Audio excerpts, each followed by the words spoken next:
Obrigada. Então, quem quiser sair, pode sair. Então, Bismillahirrahmanirrahim. Ó, eu falei para vocês hoje, né, no grupo, né? A gente vai ler esses 3 versículos, a gente não vai detalhar eles com muitos detalhes, mas a gente vai extrair algumas lições importantes, tá? Porque são versículos muito profundos e se a gente for se aprofundar em todos eles, aí a gente vai precisar de séculos, né? Os versículos da Surat Al-Imran, que é o capítulo que conta a história, né, da família de Jesus, né? O Imran era o avô dele, né? O pai da Ana, a mãe da Maria. Então, aqui vamos começar pelo versículo 35, exatamente para tirar, né, as lições que eu queria só passar para vocês, que especialmente no final fala sobre prosperidade, sobre o sustento, né, os motivos do sustento e da prosperidade, que isso ele começa, né, antes do berço, né, durante a gravidez a pessoa já planeja, né, a prosperidade dos filhos, escolhe para eles o que eles querem, né. Eu só vou ler primeiro rápido, aí depois eu vou detalhando, né, que a gente vai começar o detalhamento, a interpretação. Então começa aqui, Bismillahirrahmanirrahim, o versículo 35, né. Ó, só para avisar vocês alguma coisa, vocês sabem que não tem nenhuma tradução do Alcorão em português que é 100% correta, que interpreta realmente 100% o significado correto, mas eu vou ler nas duas traduções, nessa aqui, né, que é do Hilmi Nasr, essa capa grossa verde aqui, que vem em português, e tem a outra versão do Samir Hayek também, que eu tenho ela também aqui no computador. Então, eu vou ler os dois só para entender a diferença, né, algumas palavras. Aqui fala, lembra-lhes de quando a mulher do Imran é a Ana, né? A Ana, mãe da Maria. O Imran é o pai da Maria. Segundo o Alcorão, na língua árabe, o nome dele é Imran, é chamado do Imran, né? Na cultura ocidental, chamam de Joaquim, chamam de outras coisas, mas no Alcorão em árabe, ele é chamado de Imran. Então, ela disse, Senhor meu, voto-te o que há em meu ventre, consagrado a ti. Então, aceita-o de mim. Por certo, tu és o oniuvinte, o onisciente. Então, aqui só vou começar e vou ler a outra tradução também, para vocês só entender algumas diferenças de palavra, né, que pode mudar muito o significado. Então, aqui a gente está falando de quem? Aqui está falando da mãe da Maria, né? A mãe da Maria, ela era infértil. E conta, assim, né, uma história que uma vez ela estava sentada, né, na sombra de uma árvore e ela olhou um ninho de pássaros e viu um pássaro alimentando, né, os passarinhos, seus filhos, né?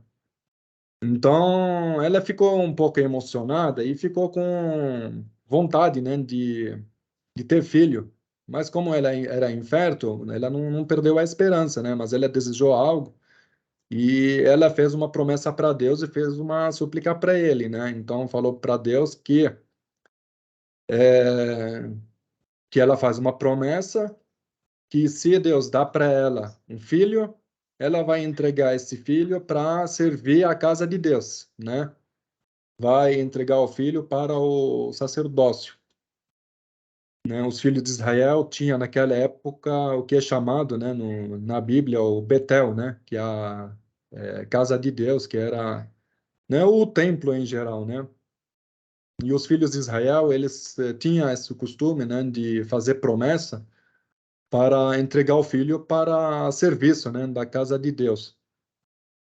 Geralmente esse serviço é mais para homem, né? Nunca foi permitido antes na história, né, dos filhos de Israel que uma mulher fizesse esse serviço, porque a mulher ela é mais sensível, ela é mais não ia aguentar essa vida, né, com um monte de homem, né, que eles têm que trabalhar para sustentar. Então, ela tem necessidades diferentes, então é difícil, né? E de qualquer forma, as pessoas não enxergavam legal uma mulher também no meio de todos os homens que fica ali no templo e ela sozinha ali. Então, não era um costume para os filhos de Israel colocar uma mulher para o serviço lá do templo, né?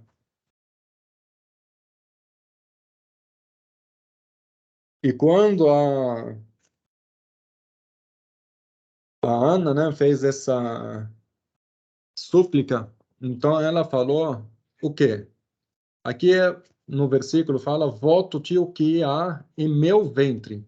Em outro versículo aqui, no outro versículo não, no mesmo versículo, mas na outra versão, né, do Samir aqui, deixa eu abrir ela aqui, ela fala, Senhor meu, é certo que consagrei a ti integralmente o fruto do meu ventre. Então, tem uma diferença nas duas versões. Na outra versão do Samir Hayek, ele adicionou a palavra integralmente, né? Aqui, nessa versão que eu li para vocês, voto-te o que há em meu ventre, consagrado a ti, mas não usa a palavra integralmente, ele trocou ela apenas pela consagração. Mas o que quer dizer essa consagração integral, né? Então, seria, a gente pode juntar as duas versões, a palavra consagração e a palavra integral. Quer dizer que não é por uma hora, por meia hora, uma vez por dia, era integral, né? A palavra integral. Isso prova a verdadeira intenção dela, né? Que ela tinha uma intenção realmente 100% pura. E antes aqui, se vocês verem, fala, Senhor meu, voto-te o que há em meu ventre. Então ela não falou, eu voto para ti, né? Eu faço promessa do meu filho homem, porque a tradição era filho homem. Então todo mundo que fazia promessa, né? Prometia o quê? Prometia que vai colocar o filho para o serviço. Só que olha a sabedoria da Ana naquela época. Ela não falou que eu vou consagrar o meu filho. Porque se vier um homem, aí tudo bem. Mas caso não vier homem, aí não ia ser incluso, né, na promessa. Então ela não definiu que tem que ser homem para cumprir a sua promessa. Ela deixou em branco essa questão. Então ela falou: voto-te o que há em meu ventre. Então, qualquer coisa que tiver em meu ventre, não falou meu filho, não falou se vier homem. Então, isso também prova mais uma vez, né, a força da vontade dela e a pureza da intenção dela de o que vier, né, vai entregar para Deus.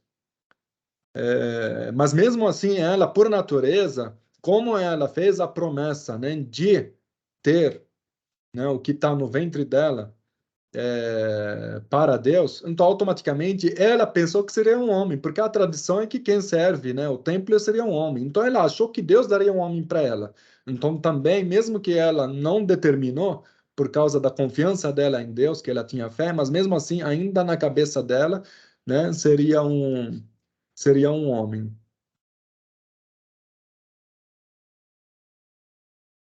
Então ela colocou, fez esse voto, né, de entregar o que está dentro do ventre dela, né, o filho no caso, para servir a casa de Deus. Então, isso aqui, o que que a gente pode aprender aqui? A primeira coisa, na intenção de ter um filho, né? Para que que a gente quer um filho?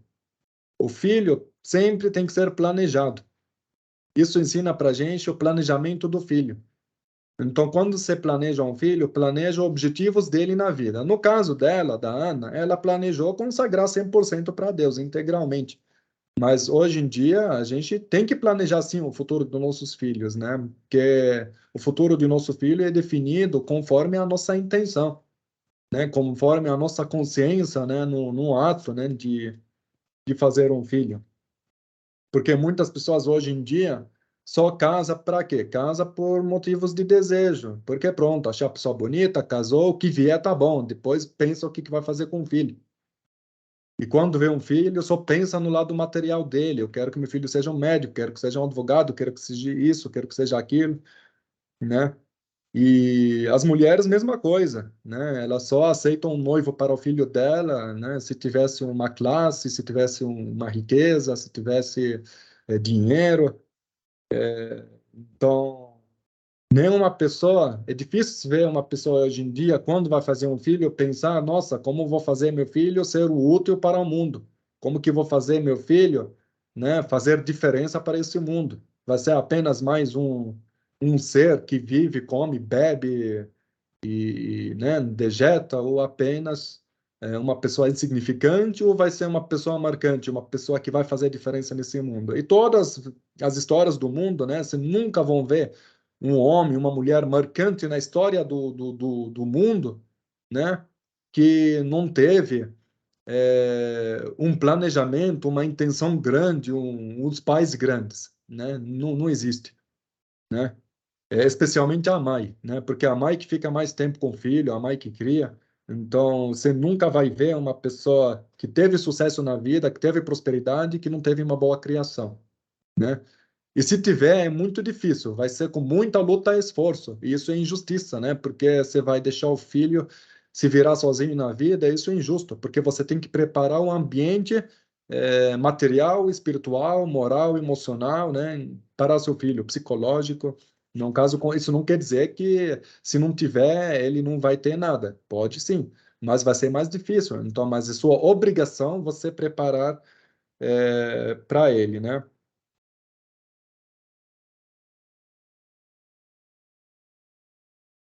Inclusive, isso aqui vem desde a época da criação e na época também depois que nasce o filho. Depois que nasce o filho, tem que cuidar, né, com a amamentação do filho. Antigamente, muitas pessoas, né, tinham uma tradição, especialmente os árabes, os nobres, a mãe não amamentava o filho. Ela alugava uma pessoa para, né, dar leite para o filho. Outra pessoa, né, que já tem filho, que pode, né, amamentar, então alugava uma pessoa, pagava uma pessoa para amamentar o filho. Às vezes porque ela era cansada, ou porque queria mais cuidar da aparência, ou não sei o motivo, mas tinha essa tradição. E mesmo assim, o profeta Muhammad sallallahu alaihi wasallam disse: não permitem para uma mulher não virtuosa amamentar os filhos de vocês. Por quê? Porque virtude faz parte, né? Como vocês dizem, né? As qualidades estão no sangue da pessoa, né? E a gente sabe, né, que o leite é formado do sangue da mulher antes de chegar para os peitos. Então, a mulher que tem qualidades ruins transmite isso para os filhos. E o Islã considera injusto uma pessoa, né, uma criadora dos filhos, ou uma pessoa que amamenta os filhos, seja uma pessoa não virtuosa, porque vai acabar isso passando para o filho. Então, tudo isso pode afetar o futuro da criança, afetar a prosperidade da criança também, futuramente, né? Então, os pais, eles sempre têm que buscar em criar o caráter e educação dos filhos, né? E quando vocês vão pedir algo, né, para os filhos, sempre pedem a educação, o caráter em primeiro lugar. Não incentiva os filhos apenas com questões de aparência. Tem muitos pais que se importam, só sai o filho arrumado, bonito, penteado, cheiroso, com roupa bonita, mas eles estão mais preocupados com o que as pessoas vão falar deles, caso o filho não estiver arrumado. Eles não estão preocupados realmente com o filho ser arrumado. Não é errado, né, o filho estar arrumado, bonito, cheiroso, mas isso apenas isso não basta. O que adianta, né, você ter um filho bonito, cheiroso, arrumado, mas não tem caráter, fala palavrão, não tem preocupações com a vida, não tem preocupações com nada, não tem preocupação com o outro, né? Um filho egoísta, berrento, só pensa nele, né? Então, isso aqui é importante. E sempre ensina, né? O Islã incentiva as meninas desde criança a não procurar um homem por interesse.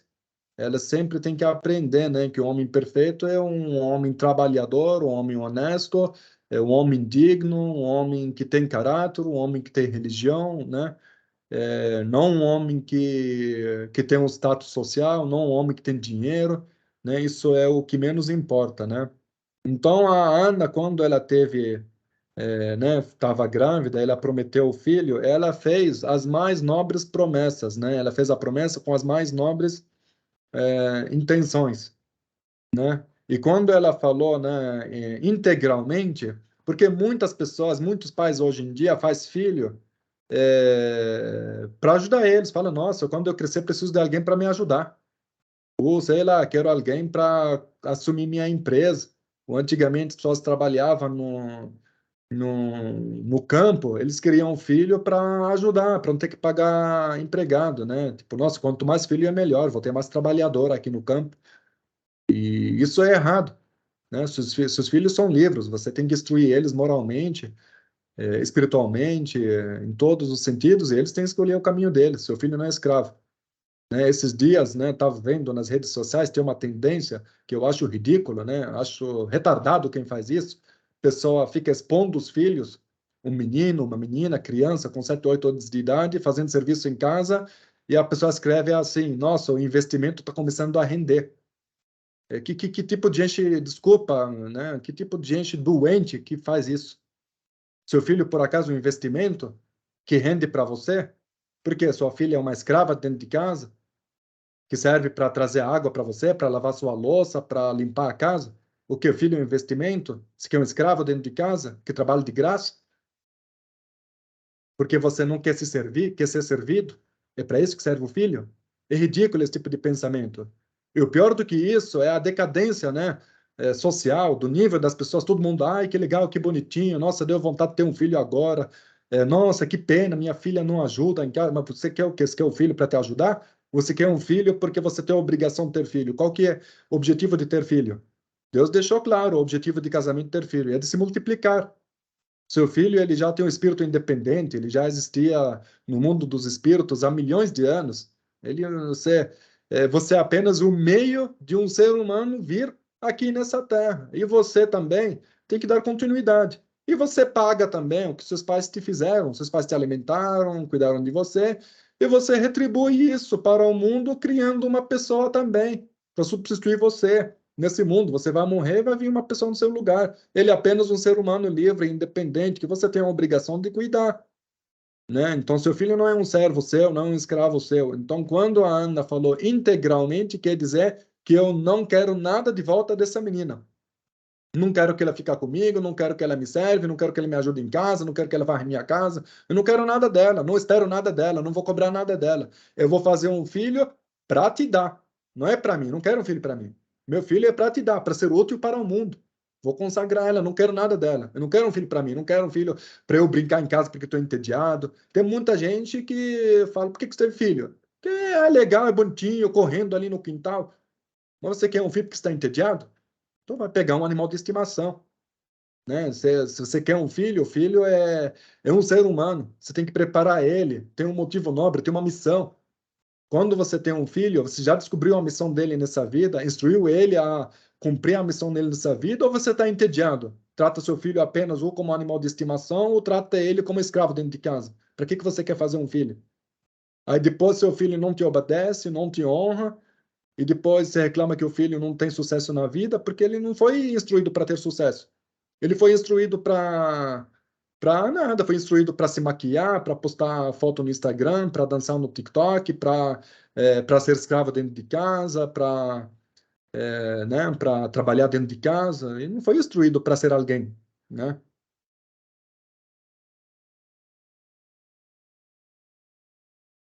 Aí ela continua aqui, ó, consagrado. Então, aceite-o de mim.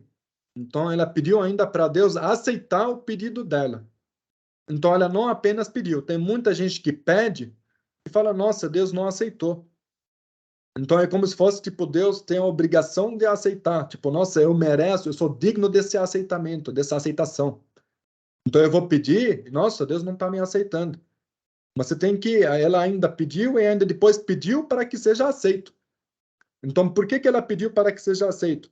Então ela está reconhecendo com essa palavra que ela não é digna, né, de receber aquilo que ela pediu, mas está pedindo para que Deus aceite a boa intenção dela. Né? Então está pedindo a aceitação de Deus da intenção dela, não das ações dela, porque ela sabe que não importa o que fizer de ações, nunca será suficiente para ser aceito. Então, se Deus vai dar para a gente conforme o que a gente merece, todo mundo morria de fome, porque ninguém merece nada.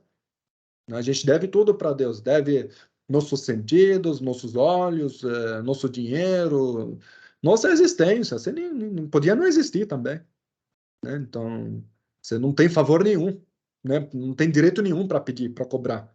Então, por isso que ela falou aceita, né? Então, quando ela pediu aceitação, então está pedindo satisfação de Deus, está pedindo aceitar também as ações, as adorações, porque apenas ação é adoração, sem a aceitação de Deus não vale nada. Você pode rezar o dia todo, não vale nada se Deus não aceitar o que você tá fazendo, né? Porque quando que Deus aceita a sua qualquer ação sua.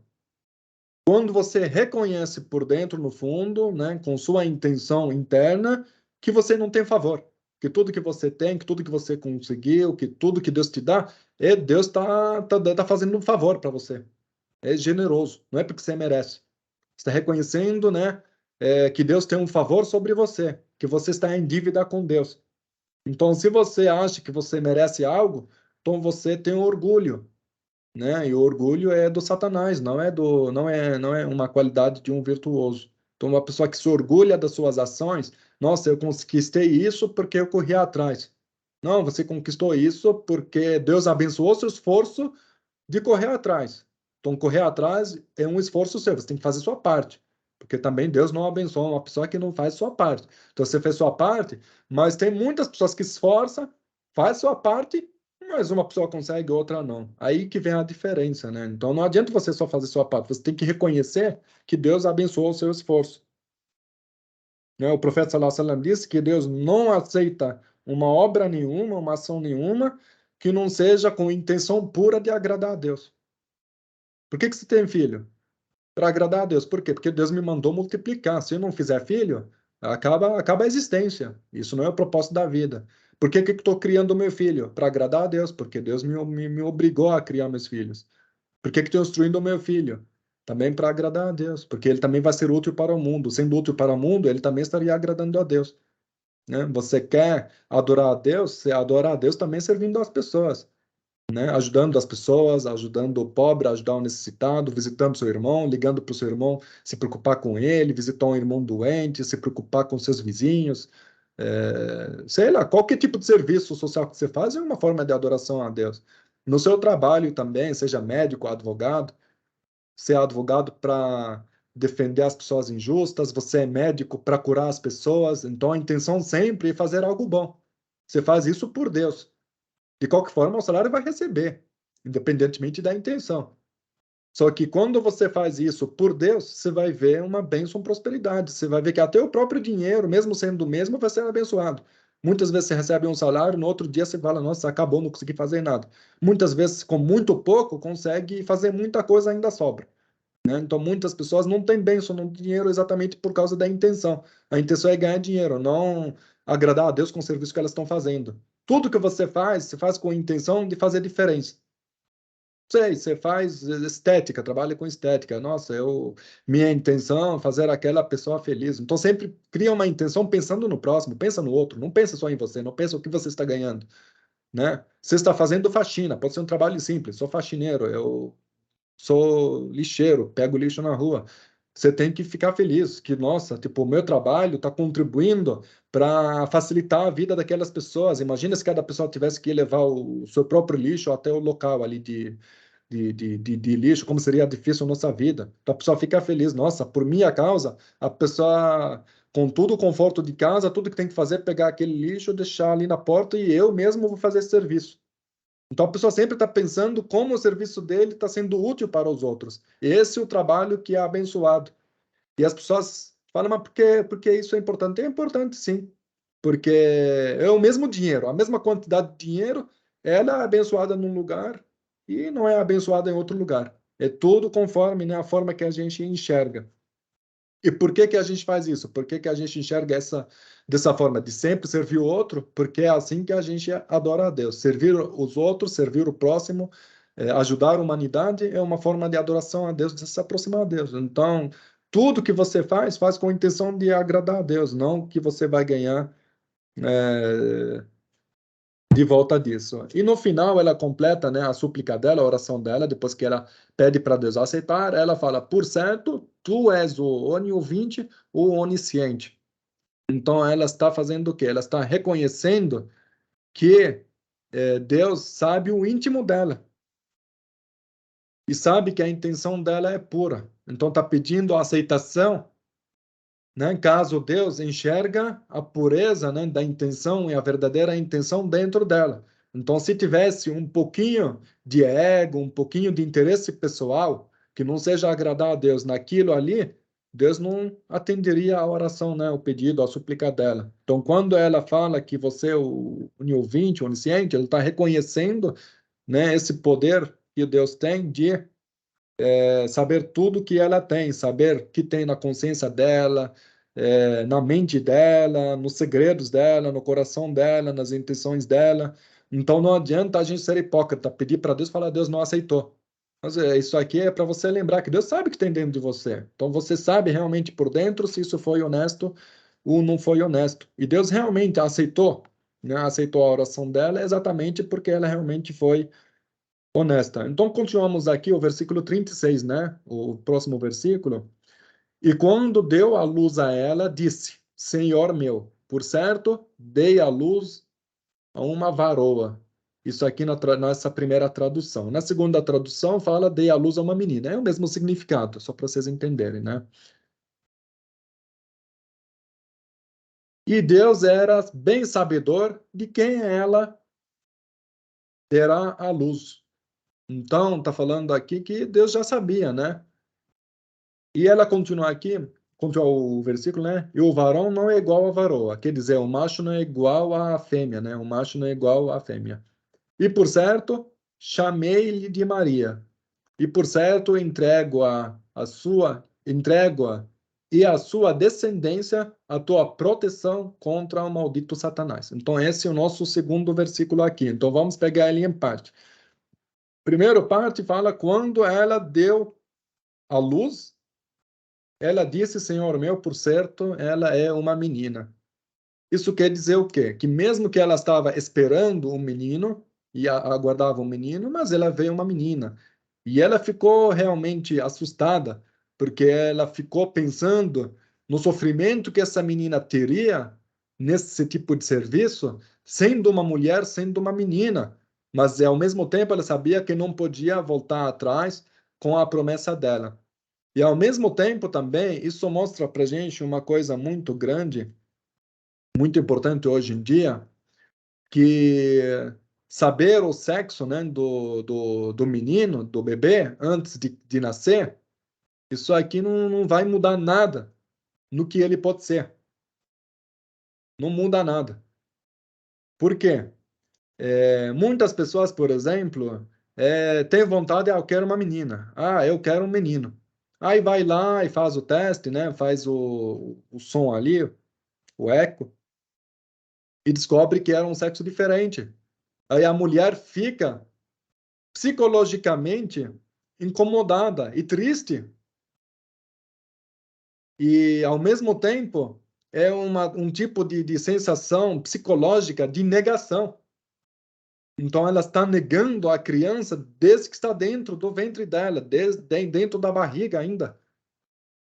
Então, muitas vezes, criança já nasce com esse sentimento de rejeição, cresce com sentimento de rejeição, e muitas vezes não sabe que esse sentimento da rejeição, mesmo que os pais dão tudo, né, fisicamente nessa vida, não percebe que às vezes dentro da barriga da mãe já foi rejeitado. Psicologicamente, mentalmente, o que a mãe mentaliza, pensa, afeta. A criança consegue sentir, consegue perceber dentro da barriga dela. Então, um pai, uma mãe que está esperando um filho e tem alguma esperança de algum sexo, tipo, eu quero um menino, eu quero uma mulher, e sabe que a escolha contrária pode afetar psicologicamente o estado da mulher grávida, nesse caso, o Islã recomenda não fazer um teste, não descobrir. Por quê? Para vocês verem um direito da criança. Hoje em dia, né, milhares de anos depois, vem, né, os governos falam, tem o direito da criança. O Islã definiu o direito da criança. Naquela época, ele já deu o direito da criança. Direito da criança de escolher a boa intenção, de planejar ela, né? Escolher a mãe virtuosa para uma criança, escolher uma boa mãe para ele, escolher um ambiente bom para ele. A pessoa não tem dinheiro, não tem nada, mora não consegue nem pagar o aluguel e não está nem aí, né? Tem 10 filhos. Depois reclama que está na miséria. Então, tá cometendo injustiça. Isso é injustiça, né? Então, só para vocês verem que isso aqui é uma preocupação até com né, o psicólogo da criança. Então, você não pode cometer nenhuma atitude durante a gravidez que pode afetar o psicólogo da criança, o psicológico da criança, quando ela crescer. Então, isso é do direito da criança, que o Islã garante esse direito mesmo quando a criança ainda está dentro da barriga dela. E também, ao mesmo tempo, a Ana ali teve fé, então ela não pode voltar com a decisão dela, porque ela sabe que a promessa ela veio para servir a Deus. E Deus sabe da intenção dela e sabe que a intenção era para servir. Então, se Deus quisesse um menino, era para ser menino. Mas se veio uma menina, porque Deus decidiu que vai ser uma menina. Então a gente não pode também reclamar, né? Reclamar da vontade de Deus. Uma pessoa que acha ruim, reclama da vontade de Deus, uma pessoa que não reconhece que Deus é perfeito, que não reconhece que tudo que Deus permite acontecer é perfeito. Então está acusando Deus de algo grave. E depois nunca está satisfeita com o que Deus dá para ela e ao mesmo tempo depois continua reclamando que não tem prosperidade. Isso tudo é uma preparação para o assunto de prosperidade, né? Então todo mundo que quer prosperidade tem que seguir todos esses passos. Mas você não deu, fala, nossa, agora já está tarde. Tem algumas coisas que ainda vai servir para você, mas muita coisa vai servir caso um dia você fizer um filho, para não cometer os mesmos erros, né, que seus pais cometeram com você.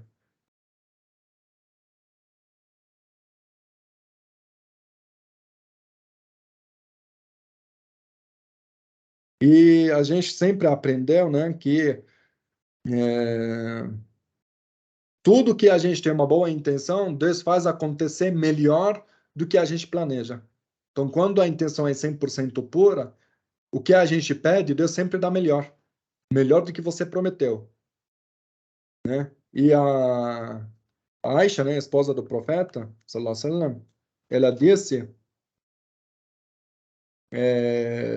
por exemplo, Moisés, quando ele saiu para a montanha com intenção apenas, né, de ver o fogo ali, né, de ver Deus por meio do fogo ali, ele foi com a intenção pura de encontrar Deus. Mas como recompensa por ele, com a intenção dele era pura apenas para encontrar Deus, então Deus revelou para ele a profecia e os mandamentos. Então ele recebeu mais do que ele buscou, né? Mais do que ele procurou.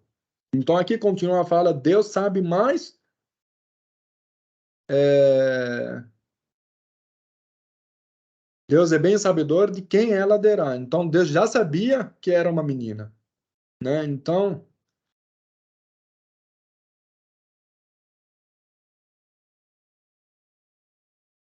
os segredos que Deus esconde para a gente, né, nessa vida, no universo, são enormes. Então a gente tem que simplesmente ter fé no que a gente não conhece, né? No caso, igual a Ana, não sabia o que tinha dentro da barriga dela, mas mesmo assim confiava, né, que tudo que é segredo, o que é segredo? Que a gente não sabe, que a gente não enxerga com os olhos, que tudo que existe segredo nesse mundo, que Deus esconde da gente, que é bom. Então a gente tem que sempre ter essa positividade, né? E de qualquer forma, não tem diferença entre homem e mulher, bem contrário, né? O papel da mulher, às vezes, em muitos sentidos, ele é muito maior do que o papel do homem, né? Especialmente né, dentro da família.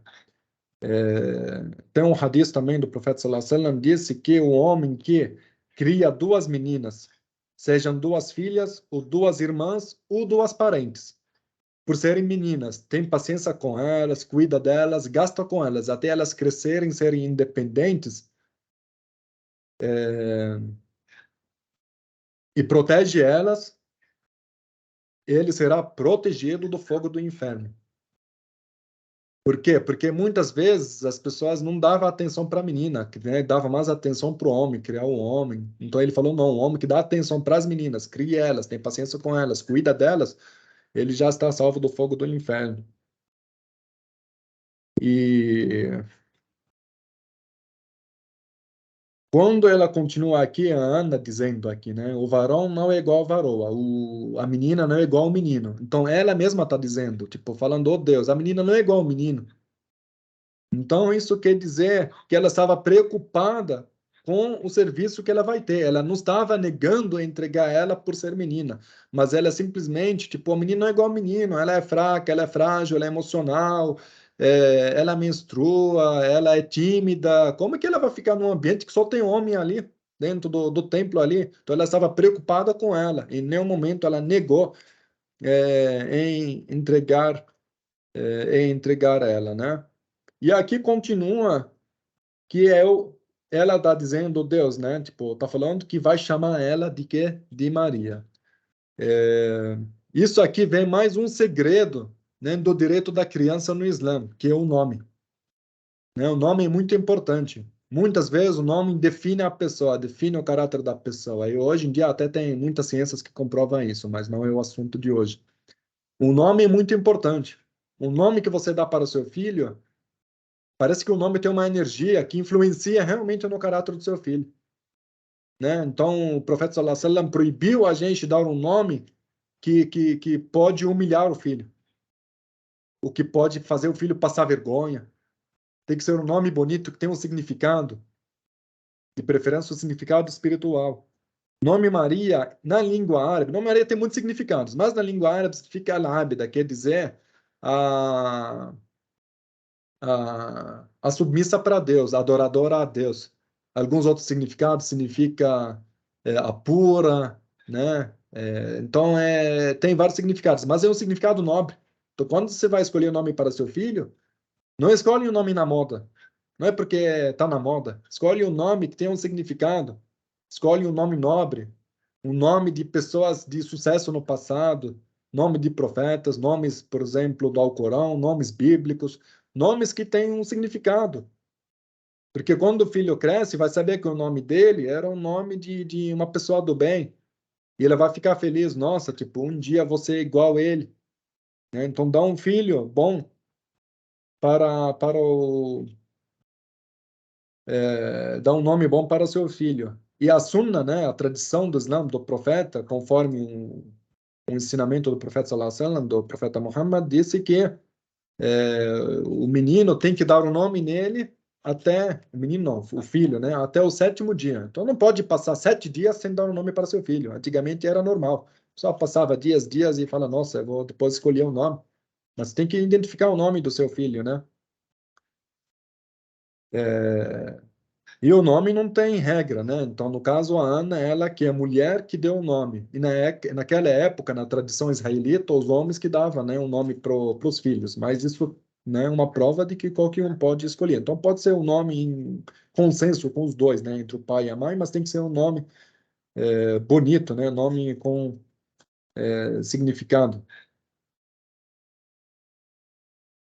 E o profeta também, sallallahu alaihi wasallam, tinha uma tradição, quando a criança nasce, ele falava o azan que é o chamado de oração, na orelha dela direita. E depois fazia o ikama que é o chamado já do cumprimento, né, da oração, porque a gente tem o azan e ikama. Primeira vez, primeiro azan é o chamado, depois o segundo chamado, que é né, do início da oração. Isso, né, fazia no lado esquerdo. E também pegava uma tâmara, porque era uma doce também, açúcar, e tem uma energia também boa, então pegava uma tâmara, mastigava ela para conseguir assim ficar bem mole, né? E depois que mastigava ela bem, colocava na boca da criança. E tem casos, né, que o profeta sallallahu alaihi wasallam visitou pessoas que tinha criança, perguntou qual que é o nome que você deu. E a pessoa falou, chamei ele de fulano, né? Falou um nome não, falou, não, esse nome não é legal, chama ele diferente, né? Então o profeta sallallahu alaihi wasallam sempre se preocupava em dar um nome bom, né, para o filho dele. E uma das tradições também, né, no Islã, né, quando uma criança nasce, uma tradição se chama Akika. O que que é a Akika? A Akika é oferecer um carneiro, né, pela prosperidade do filho. Então, é uma doação em nome do filho, mesmo que uma criança, é uma doação em nome do filho para os outros. Então, faz essa akika, né, esse abate de carneiro e distribui ele, faz como se fosse um convite para o jantar, para o almoço, dá para os pobres, em nome do filho dele, né? Então, isso aqui já dá, ó, imagina o quanto cuidado tem com o filho dele. Então, o filho dele já nasceu, já assim que ele nasceu, nasceu já com crédito. Então, já tem crédito de caridade em nome dele, já tem um nome bonito, já tem uma boa intenção, bom ambiente. Então, tudo isso é importante, né?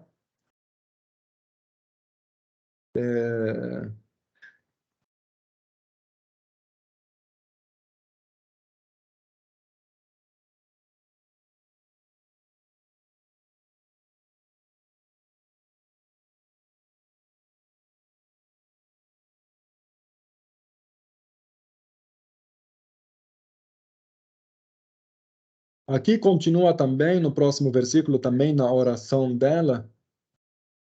E, por certo, entrego a e sua descendência a tua proteção contra o maldito Satã. Ela não pediu nada para ela. A única oração que ela fez foi o quê? Pedindo proteção para ela. Então, a preocupação dela era pedindo proteção. Por quê? Porque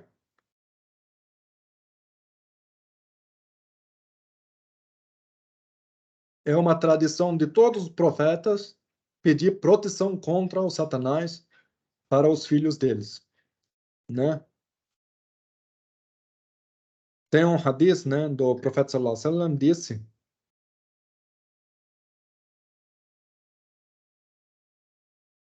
toda criança que nasce, todas as crianças que nascem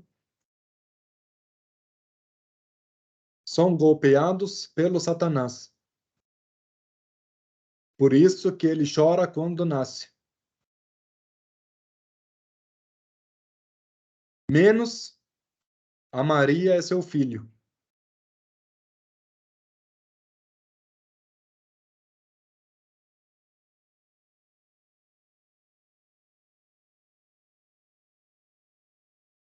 Por quê? Exatamente por causa dessa oração que a mãe dela fez. Antes dela nascer, quando ela nasceu, a primeira coisa que ela fez, pediu a proteção contra o Satanás, porque ela sabia, tinha essa sabedoria espiritual, né, que quando uma criança nasce, em que sentido ela é golpeada pelo Satanás? Quer dizer, ó, tem vários, na verdade, tem vários ditados sobre isso. Em outro ditado também fala a mesma coisa, né? Do profeta. Tudo filho de Adão é golpeado pelo Satanás em sua testa com um dedo, quando ele nasce. Menos Jesus, filho da Maria, o Satanás foi golpeado de volta, né? Que não conseguiu. Por quê? Porque também Jesus é descendência da Maria. A oração dada não foi apenas para a filha, foi para a filha e para a descendência dela, para os descendentes, né? Não é apenas para ela. E outro também ditado, outro momento, também mais uma vez, o profeta Muhammad repetiu mais uma vez, falou que cada bebê que nasce, ele é atingido pelo Satanás. Por isso que a criança nasce chorando, menos a Maria e seu filho. Porque quando a mãe dela deu a luz para ela, ela pediu a proteção de Deus, né, para ela e sua descendência contra o Satanás. Por isso que o Satanás não conseguiu golpear nem a Maria, nem Jesus quando nasceram, né? Isso aqui é um hadith do profeta Muhammad. Então, em que sentido ele golpeia? Golpeia no sentido de que ele faz uma promessa. É, né, uma carne nova. Cada, cada criança que nasce, o Satanás fala: Nossa, agora é minha oportunidade. Minha oportunidade de quê? De desviar essa pessoa, de encaminhar ela para o mau caminho, de dominar ela, de possuir ela. É nesse sentido que criança nasce, o Satanás já sabe, já fica de olho, ele já promete. Então, o golpe é no sentido de prometer desviar essa pessoa, né? Por quê? Por inveja, porque Satanás tem inveja do homem, tem inveja do homem em todos os sentidos, né? Ele acha que Deus deu preferência para o homem. E achou ruim, né, que quando Deus criou Adão, porque o Satanás queria só ele ali, né? Não queria outros seres, né? Ele queria só ele. Então ele achou ruim que Deus criou os humanos, né? E teve inveja dos humanos, então ele prometeu, né? Só que ao mesmo tempo Deus falou no Alcorão, né? No Sura, capítulo Al-Hijr, né? No versículo 42, Deus disse, né, para o Satanás, né? Que você não tem autoridade sobre meus servos fiéis. Você não tem autoridade. Então ele pode prometer, mas um servo fiel não tem autoridade. Então isso não quer dizer, nossa, mas então a gente não tem chance, a gente não tem opção nessa vida, todo mundo já nasce já condenado. Não, isso é errado, né? Todo mundo já nasce com essa promessa de ser desviado. O Satanás com certeza vai prometer te desviar, vai tentar te de todas as formas. Mas aí que vem o papel dos pais, proteger as crianças, né? O bebê quando nasce, desde criança, né? Dessa tentação. Então, aqui quando fala meus servos fiéis, né, não tem autoridade, Satanás não tem autoridade sobre eles, então quer dizer que para uma pessoa pedir proteção de Deus contra o Satanás, e pessoa pedir para Deus que ela seja abençoada e não ser, né, mais uma vítima do Satanás, pelo menos tem que ter educação no pedido. Você não pode pedir para Deus algo que você também não está fazendo sua parte. Qual que é a sua parte? Esse era um bom servo. Então, Deus disse que Satanás não tem autoridade sobre os servos. Então, você é um bom servo primeiro para você pedir proteção contra o Satanás? Seja um bom servo primeiro, depois você pede a proteção. Não adianta você pedir proteção para Deus, você está aprontando um monte de coisa. Então, você seria mentiroso, né? Você só quer pedir de Deus sem fazer sua parte, sem cumprir o seu dever também com Deus. E o profeta Muhammad também, sallallahu alaihi wasallam, ele disse, uma vez num discurso, cada um de vocês Deus amarrou com ele, tem um aliado, um anjo e um demônio. Todo mundo tem uma companhia. Já nasce, tem como se fosse uma imagem dele, né? Uma companhia dele, um anjo e um demônio. E eles perguntaram, até você, né? Perguntaram para o profeta, até você também? Ele falou, até eu. Só que Deus me ajudou e meu demônio até se converteu. E meu próprio demônio hoje em dia só me manda fazer coisa boa. Então, ninguém tem desculpa, né? Tudo a gente sempre culpa o demônio. Culpa o demônio porque você é fraco, né? O demônio não faz efeito nenhum, ele não tem autoridade sobre você, sobre ninguém, né? O demônio não aponta uma arma na sua cabeça e fala, se não fizer isso, vou fazer aquilo, né? Então, você tem livre vontade. Então, isso aqui nunca é uma desculpa. Mas também o papel dos pais de ensinar isso, colocar isso também na criança, é uma das obrigações dos pais, né? Que eles pedem a proteção também do demônio contra os pais, mas também preparam os motivos para isso. Então, prepara os motivos de criar um ambiente bom. Vocês viram, todos os motivos de boa criação, de bom ambiente, de preparo para um filho, tudo é importante. Então, não adianta a pessoa não tomar nenhum desses cuidados, depois falar, Deus protege meu filho. Ou deixar o filho nem pensar nisso, né? Tem muitos pais que nem chega perto de pensar sobre esse tipo de assunto. Quando nasce o filho, só está preocupado em tirar foto, postar e colocar, que roupa vai comprar. E muitos pais não pensam nem nisso, nem planejam, né, o futuro dos filhos dessa forma. Então,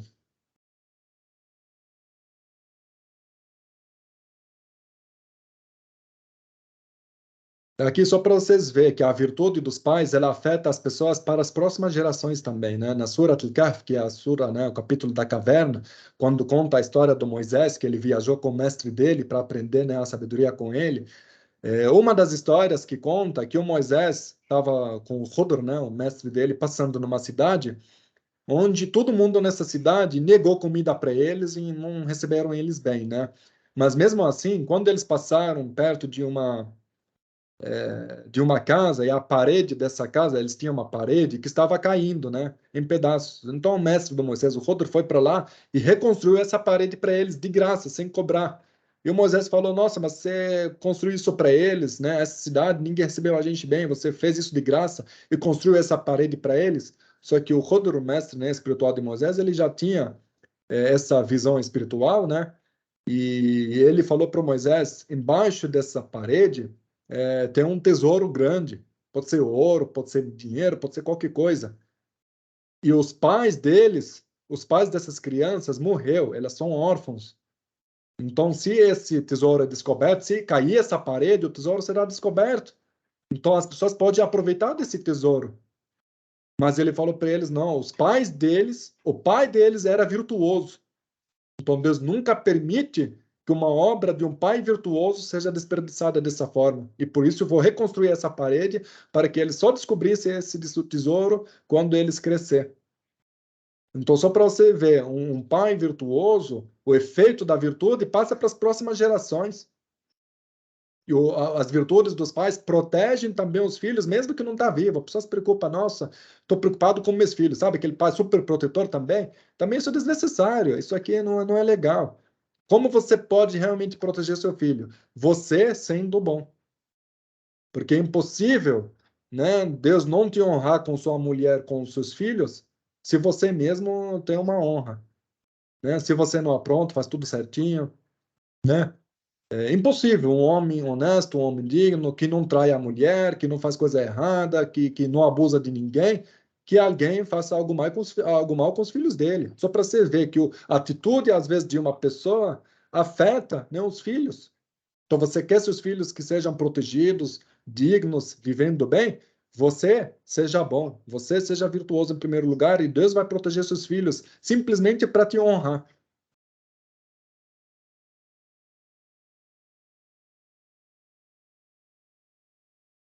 E aqui continua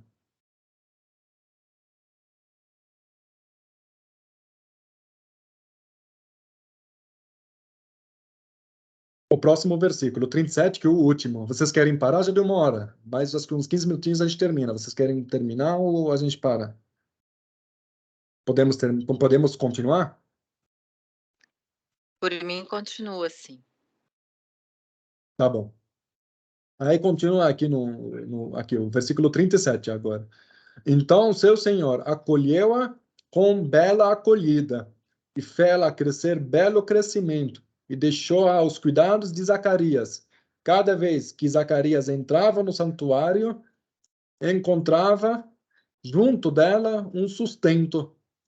E ele disse: Ó Maria, de onde te provém isso? E ela disse: De Deus. Por certo, Deus que dá o sustento sem conta, né? Tipo, sem cobrança, sem nada em troca, a quem quiser. Tá? Então, esse último versículo que a gente vai falar agora, mas vou tentar resumir para não demorar muito. Então, começando com a primeira parte, então, seu Senhor acolheu-a com bela acolhida, né? Então, quer dizer, primeira coisa, o aceitou. Aceitou o quê?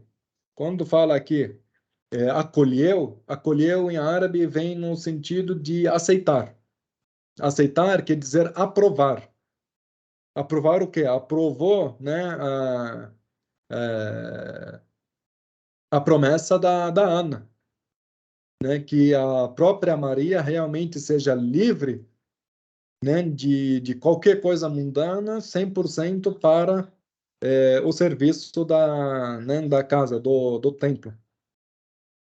Mesmo que naquela época não bastava apenas ser homem, tem que ser homem e ainda tem que ser adulto para servir, né?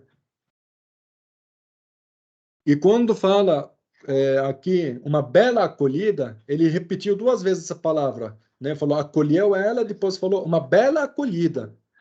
Por que uma bela acolhida? O que que seria uma bela acolhida? Qual que é os sinais de que uma pessoa tem uma bela acolhida de Deus? Quando uma pessoa é bem acolhida, quer dizer feliz, né? Quer dizer que ela seguirá o caminho da felicidade. Porque quando Deus aceita uma pessoa, e como Deus aceitou já a Maria desde criança por causa da oração súplica da mãe dela, então isso aqui já teve a felicidade garantida. Então é impossível você ter um filho infeliz quando você faz todos esses passos. Tem muita criança infeliz, já nasce chorando, nasce infeliz, não sabe lidar com ela, mas 90% é culpa dos pais, né? Então, um sinal de que realmente a gente tem boa intenção com nossos filhos é a felicidade deles. Então, você mede o grau, né, da sua verdadeira intenção com eles com o nível da felicidade deles. E ela já foi feliz desde criança, né? E Deus disse também no capítulo de Al-Maida, né, que é o Surat Al-Maida, versículo 27, Deus só aceita de quem é temente. Então, a pessoa que apronta faz um monte de bagunça, depois fala, Deus me aceita, não acha ruim depois se não conseguiu o que quer, porque não tem como ser aceito e a pessoa está fazendo tudo que não pode. Então, realmente, nesse caso, quando Deus aceita os nossos pedidos também é um dos sinais também de que nossa intenção foi pura quando a gente pediu. E quando a gente faz uma promessa para Deus, para qualquer coisa, para você pedir qualquer coisa para Deus, em primeiro lugar, você tem que fazer sua parte, que é o quê? Que é se livrar do ego, se livrar dos próprios desejos, se livrar dos seus próprios interesses e procurar o conhecimento, procurar a sabedoria, procurar sempre ter um sustento abençoado, não tentar enganar ninguém para ganhar dinheiro a mais, dedicar um tempo para Deus, se livrar do próprio eu, do ego, da alma, né, das vontades próprias. Então a pessoa faz isso em primeiro lugar, né, luta contra esses próprios defeitos e depois vai pedir para Deus. E se for pedir algo para Deus e a pessoa está nessas condições, pede para Deus uma força para conseguir lutar e vencer seu próprio ego. Então a gente tem que ter vergonha também quando a gente pede algo, né? Então, Deus pediu para a gente ser puro em primeiro lugar, ser um bom servo, ser temente. E essas são as três condições, né, de ter uma aceitação. Então, a gente não tem vergonha de pedir algo para Deus que serve para nosso prazer pessoal, e sendo que a gente nem está cumprindo os mínimos requisitos, né? Quando você pede um carro, você pede uma casa, fala, nossa, porque eu mereço uma vida boa, porque eu sou um servo de Deus. Você não merece nada. Você, primeiro, seja realmente um servo de Deus. O que que Deus quer de você? Seja um bom servo, seja uma pessoa boa para você, para o mundo, seja bom no seu relacionamento com Deus e bom com as pessoas, em primeiro lugar. Se livra do seu ego, dos seus interesses pessoais. Agora, eu quero um carro para sair, para ostentar, colocar um som ali e chamar a atenção ali na rua. Mas para que que Deus vai te dar um carro? Para atrapalhar a vizinhança, fazer barulho, deixar as pessoas sem dormir? Ou para satisfazer seu próprio ego? E você percebe que quando você conquista algo desse jeito, com essa intenção, você sempre acaba perdendo. Perde com acidente, perde com assalto, perde com roubo.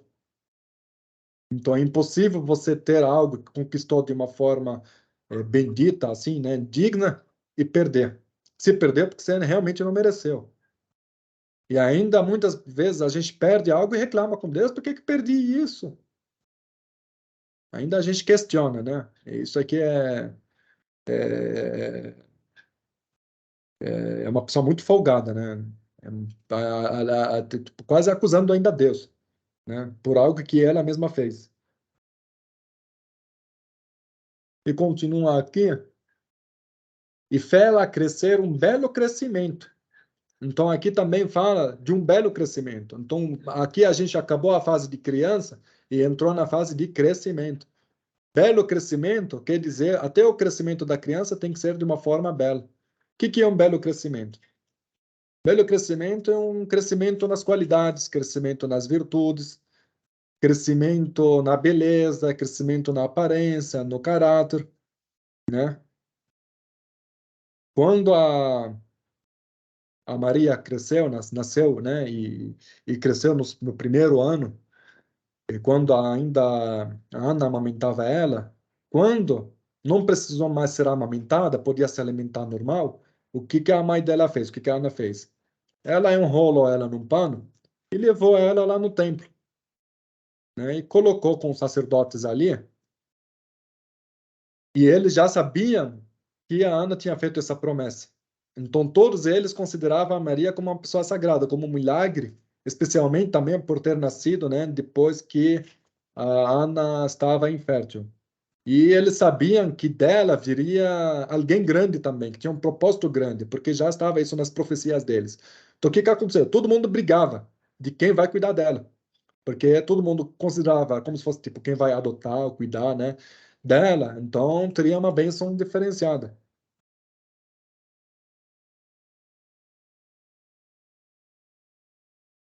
Só que aqui fala também no próximo versículo, deixou aos cuidados de Zacarias. Mas deixou a quem deixou? Deixou ela a Deus. Deus que escolheu que vai ficar com Zacarias. Não foi ela que escolheu, foi Deus. Porque quando eles brigaram ali, por ela. Quem é o Zacarias? Você sabe quem é o Zacarias, né? O Zacarias é o tio, né? Acho que todo mundo sabe, né? Quem é o Zacarias. Então, quando eles brigaram lá por ela, o que que eles fizeram? Eles falaram assim: vamos pegar cada um, né? Um pedaço, né? Uma caneta de cada pessoa aqui e fazer né? Escolher, né? Tipo, vamos sortear uma.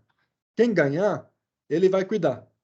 Então foi sorteado o do Zacarias a primeira vez. Aí eles falaram, não, vamos fazer a segundo sorteio. Eles falaram, vamos fazer o seguinte, vamos pegar todos eles e jogar no rio. E a única que correr contra a corrente, então é essa pessoa que vai fazer. E mais uma vez, jogaram tudo lá no rio, e a única que correu contra a corrente foi do Zacarias. Foi subindo, imagina, ela foi subindo contra a corrente. Vocês falaram, não, então pronto, realmente foi Deus que está escolhendo Zacarias para cuidar da Maria, né?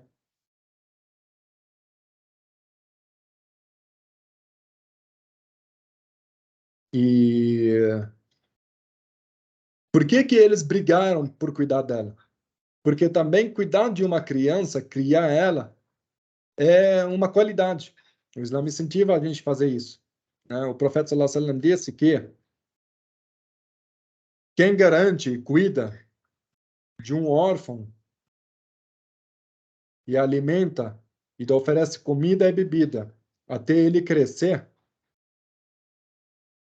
Deus garante para ele o paraíso. E outra também ocasião, outro discurso também, o profeta disse: quem cuida de um órfão,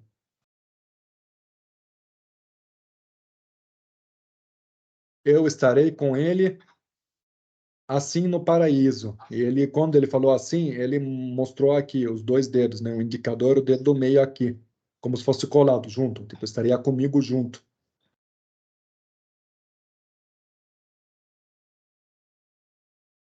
Então, até aqui, o que que a gente aprende, assim, qual que é a lição dessa parte? A gente vai continuar o versículo, mas qual que é a lição dessa parte aqui? A lição que quando a Ana queria colocar a filha dela para crescer, ela procurou um ambiente sagrado. Não necessariamente hoje em dia você vai pegar seu filho e colocar ele no serviço ali na mesquita 24 horas, mas pelo menos prepara para ele um ambiente. Então a Ana se preocupou da Maria crescer naquele ambiente, porque o serviço é depois da puberdade. Quando, né, uma pessoa dedica o filho para o serviço do templo, é depois da puberdade. Porque criança não tem o que servir. É criança, menina, 2, 3 anos, 4 anos, vai servir o quê? Não tem o que servir. Então ela vai dar trabalho. Então ela não está lá servindo. Ela está lá sendo cuidada, né? Então Zacarias estava cuidando dela. Então não está servindo lá. Mas por que que ela colocou ela lá? Porque a Ana, ela falou o que no início que ela não quer interesse nenhum com ela. Então, né, não importa se é ela que está dando carinho para ela, não importa se é ela que vai ajudar ela, o que importa é que ela vai ser bem criada. Quem vai cuidar, quem vai criar, não importa. Independentemente, né, do apego emocional da mãe, ela foi forte, falou, não importa, não quero ela aqui para mim, não quero ela perto. O que me importa é que ela realmente consiga cumprir o que eu prometi, que ela vai servir. E para ela poder cumprir e servir, ela tem que crescer num ambiente, né, adequado para isso. Então, a moral assim da história é que o filho tem que escolher para o seu filho um bom ambiente.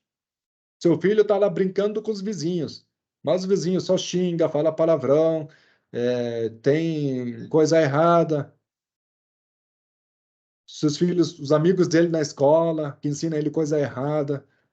Então, isso aí, essa é a lição que a gente tem hoje em dia. Prepara o ambiente para seu filho. Ah, mas seu filho fica entediado. Vou fazer o quê? Trancar meu filho em casa? Aí vai ficar pior. Eu te garanto que vai ficar pior.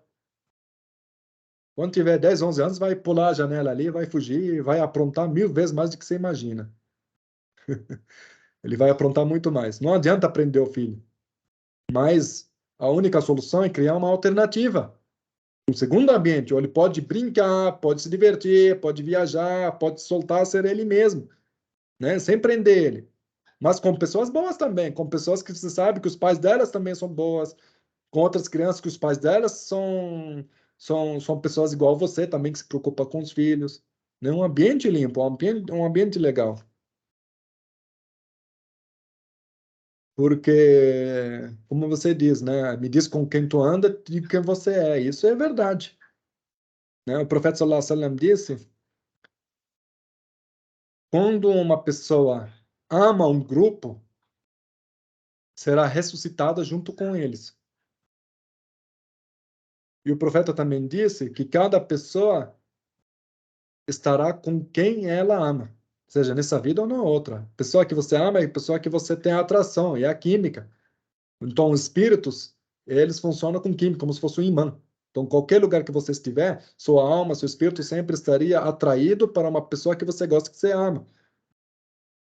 Então, se você sempre ensina, por exemplo, seus filhos desde criança a amar os profetas, a amar os virtuosos, a amar as pessoas do bem, a amar seus amigos que são bons, quando ela morrer, você vai garantir que pelo menos a alma dele, o espírito deles, estaria junto com essas pessoas. Quando você pensa, mentaliza muito essas pessoas do bem, automaticamente sua alma, seu espírito é atraído para elas. Agora, quando você enche seu filho de preocupações mundanas, nada a ver, seu filho só está preocupado com o chocolate que vai comer, com aquele celular que o amigo comprou que ele não consegue comprar, só com coisa material, aí que céu que o espírito vai quando seu filho um dia morrer? Não vai para céu nenhum. É apegado a coisa pesada, cheia de amarrações. Não tem céu nenhum que ele vai, né? Ele só vai conseguir ir mais longe, mais alto, quando realmente ele, com seus pensamentos e no seu coração, só pensa em sua mente e só ama em seu coração pessoas também com espíritos nobres que já estão no céu, né? E o profeta também, sallallahu alaihi wasallam, disse que cada pessoa é da religião de quem ela, de seus amigos. Então, tome muito cuidado quem são seus amigos. Não adianta você falar, eu sou muçulmano por nome, sou crente por nome, nasci crente. Se você é crente, mas todos os seus amigos são ruins, então você automaticamente é levado para o caminho ruim, né? O que é parecido, né? Conforme, né, a Bíblia diz, né? Com quem tu anda, te digo quem você é. E isso é verdade. Não adianta você falar, eu sou gente boa.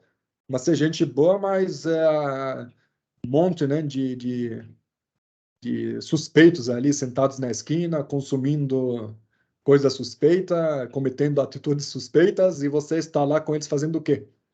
Ensinando eles a fazer oração? Então, nunca se coloca numa situação, né, onde você é suspeito também, né? Então, ensina seu filho que pessoa suspeita fica longe. O profeta sallallahu alaihi wasallam disse que uma boa companhia é igual o cara que vende perfume. Se ele não te dá um perfume, não te presentear um perfume, pelo menos você sai lá da loja com algum perfume grudado na roupa.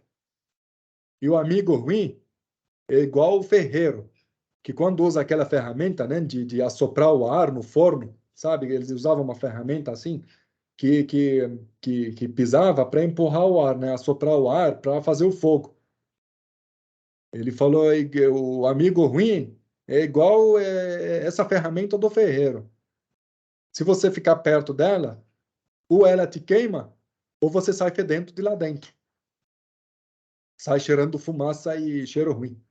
Então não adianta, mesmo se não está atingir, você vai feder do mesmo jeito, você vai sair fedendo de lá. A fumaça te atinge. Então, muito cuidado com quem você anda. Isso é muito importante. Então, só para vocês verem, não adianta a gente criar, né, a Declaração Mundial do Direito disso, da ONU, da Constituição do Direito da Criança. Isso é tudo é novo, né? O Islã já tem o direito da criança garantido. Então, o bom ambiente da criança é importante. Então, não é bom prender, também não é bom deixar solto assim, fazendo o que quiser. Tem que criar uma alternativa saudável, né? Um ambiente saudável.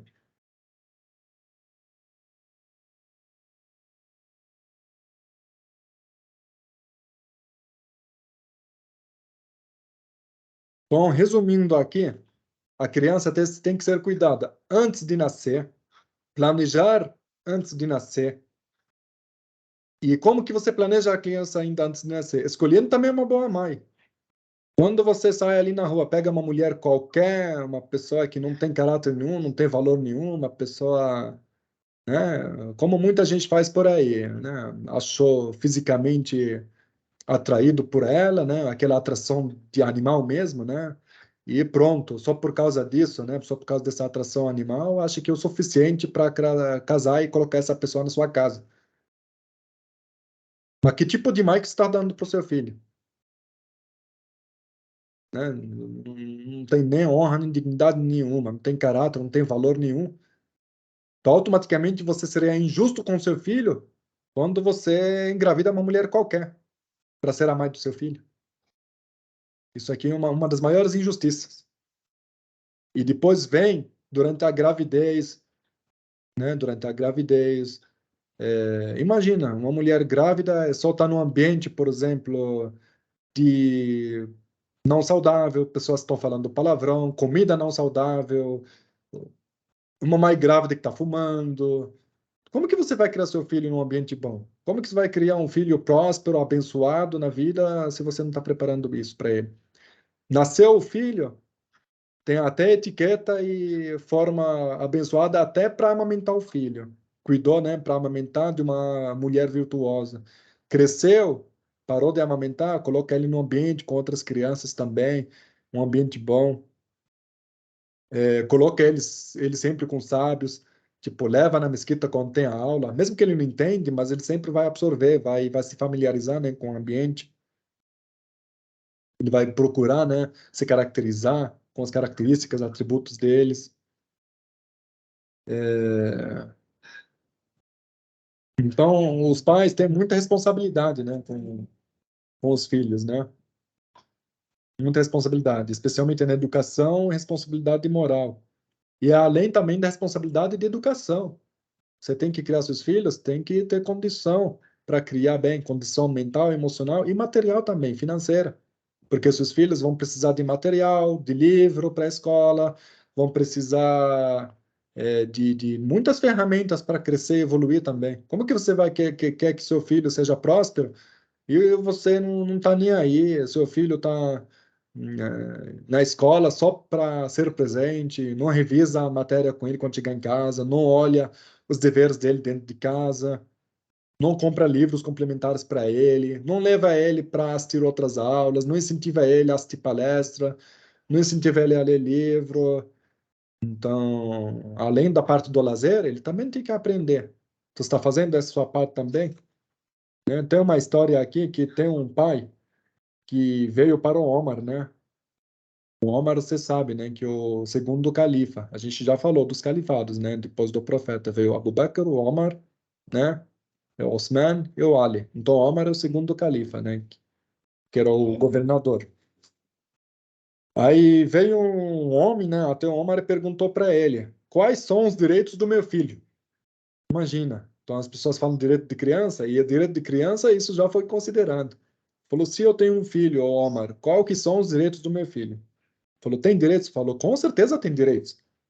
Primeiro direito, que você escolha um bom nome. Segundo direito, ensina ele ao Corão. Porque naquela época era considerado mais nobre, né? Tipo de educação ciência. Mas hoje em dia não se restringe ao Corão. É todo tipo de aprendizado, né? E ao mesmo tempo, te apresentar uma boa mãe, que seja de uma família digna, com boa história, né? Ele falou, eu juro para você. Não, na verdade, não foi pai, foi o filho, né? Foi o filho que perguntou para o Omar. O filho perguntou para o Omar se o filho, criança no Islã, tinha direitos com seus pais, né? Quais são os direitos que os pais têm a obrigação de fazer com seus filhos, né? Aí o filho falou para o Omar: não, príncipe, ele não fez, meu pai não fez nenhuma dessas coisas. Ele me chamou de Caleb. Tem o nome Caleb, né? Em árabe, nome de cachorro. Caleb significa cachorro, né? Seja em hebraico ou em árabe. Caleb significa cachorro. Falou, ele me chamou de cachorro. No Corão, eu não sei nenhuma palavra, só foi aprender quando eu cresci. E eu só aprendi, tudo que eu aprendi atrás aprendi no campo atrás dos animais. Eu cresci apenas criando animais, né? Criando gado, criando ovelha. A única coisa que eu aprendi foi ali. Não aprendi nada. E minha mãe, não sei nem quem ela é, nem quem ela é. Uma mulher qualquer que ele catou por aí. Aí o Omar falou pro pai. Falou: você desonrou seu filho, não é seu filho que desonrou você. né? Então é importante, antes de você cobrar, fala, nossa, meu filho não me honra, não me obedece. Você honrou seu filho em primeiro lugar?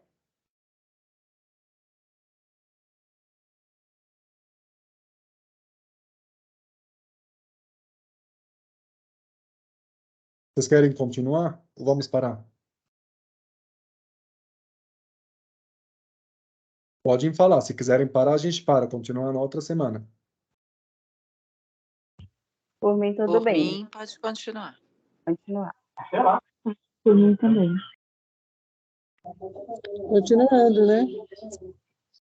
Tá bom. Acho que 10 minutinhos. Aí a gente conclui em 1h30 ao total, né? Como as outras aulas, né? Eu tento resumir 1 hora, mas é difícil.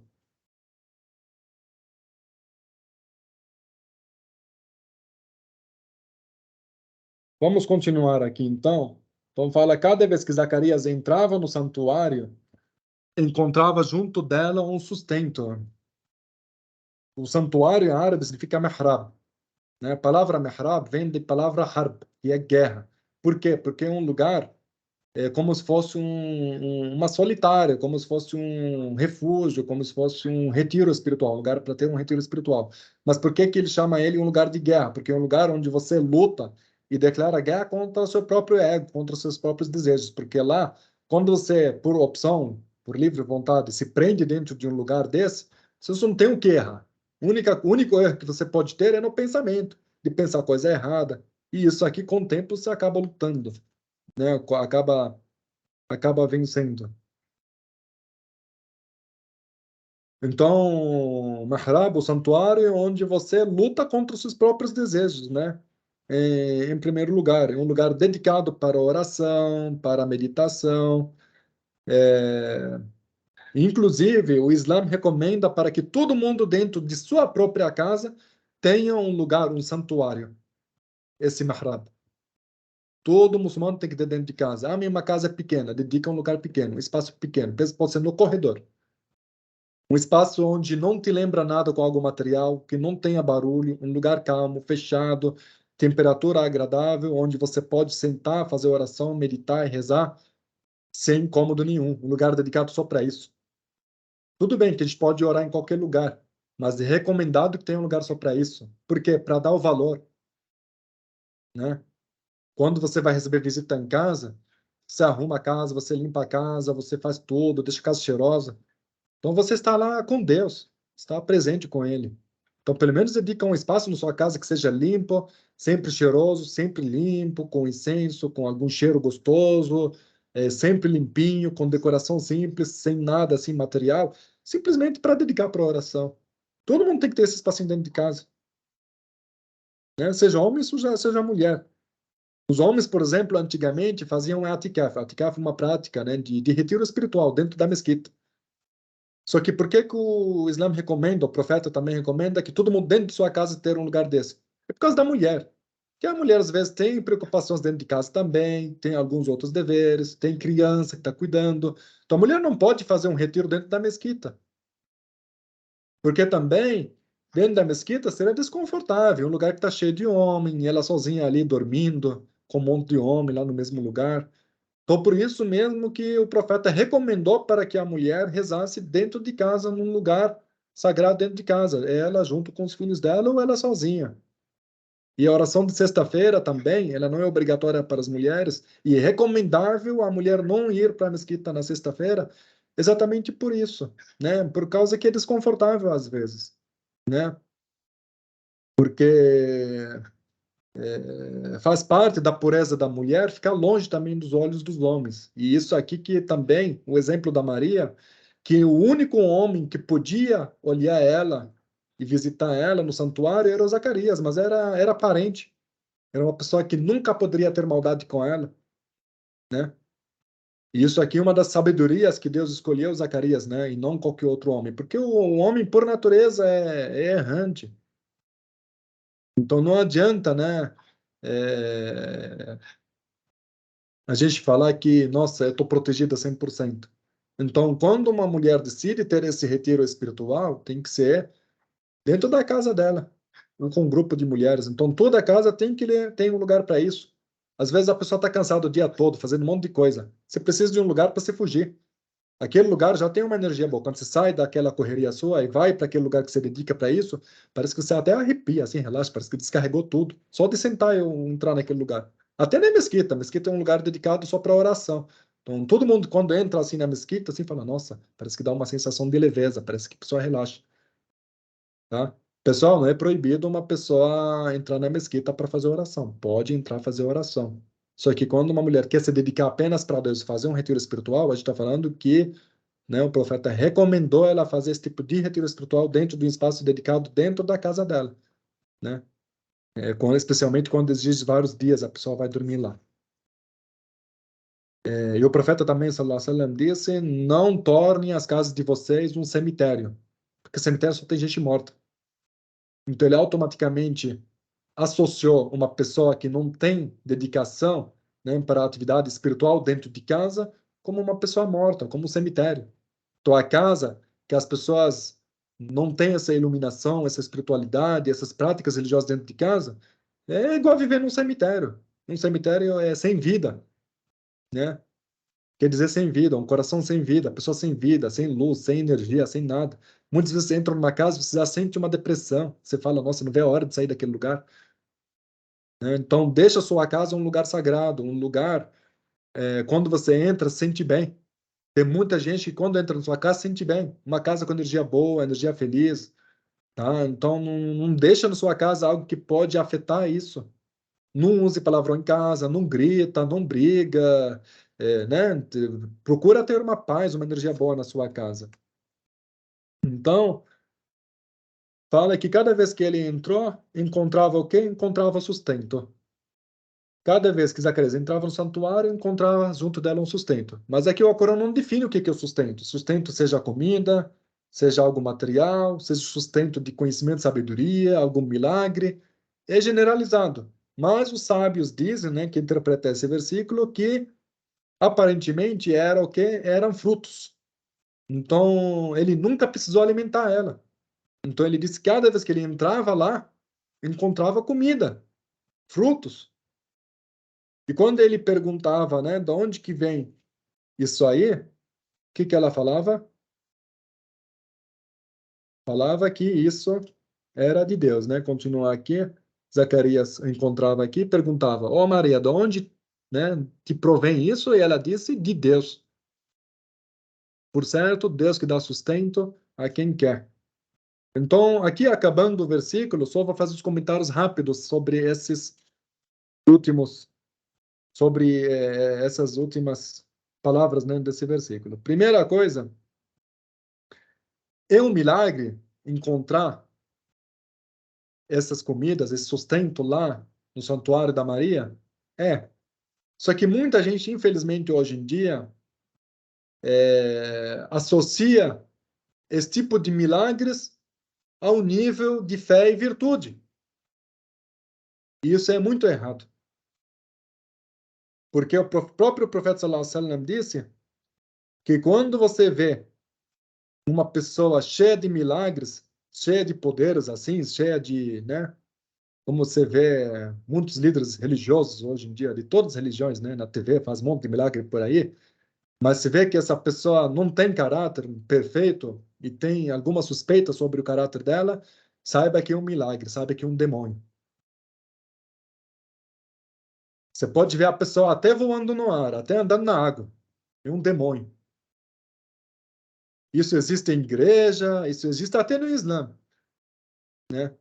Alguns grupos sufis, não todos, né? Alguns grupos que seguem o sufismo no Islã também fazem isso. A pessoa, tudo preocupação dela define, por exemplo, o nível espiritual da pessoa conforme o nível da milagre que ela faz. Saiba que essa pessoa não é pessoa não é pessoa de fé, não. Isso aqui é do demônio. É errado, por exemplo, as práticas de sufismo, de meditação, de zikr, de lembrança a Deus? Não, não é errado, né? O que está dentro da sunna, da tradição, da sharia, o que está conforme daquilo, das práticas daquilo, tá certo. O que foge disso, já saiba que isso não é coisa de fé, não. Isso aqui já é coisa que foge do Islã, tá bom? Então, o maior milagre como a maioria dos sábios dizem, o maior milagre é você conseguir converter seus defeitos em qualidades. Então você procura uma pessoa, fala, nossa, quem é essa pessoa? Essa pessoa, como você sabe que ela é virtuosa? Sei lá, esse sheik, esse pastor, esse não sei o quem. Ele não faz milagre. Então os sábios, né, os muçulmanos, dos primeiros salaf, né, da primeira geração dos muçulmanos, diziam que o maior milagre que um líder religioso pode ter é o poder de transformar você de uma pessoa ruim para uma pessoa boa. Se essa pessoa tem essa capacidade, não tem milagre maior do que esse. Esse é o maior milagre. Porque para transformar uma pessoa ruim para uma pessoa boa, exige, né, muito poder espiritual grande, assim, é muita fé, é muita fé. Então, quando você olha para uma pessoa, você não olha que milagre que ela tem, que poder que ela tem, para você definir as virtudes dela. As virtudes da pessoa, a gente define como?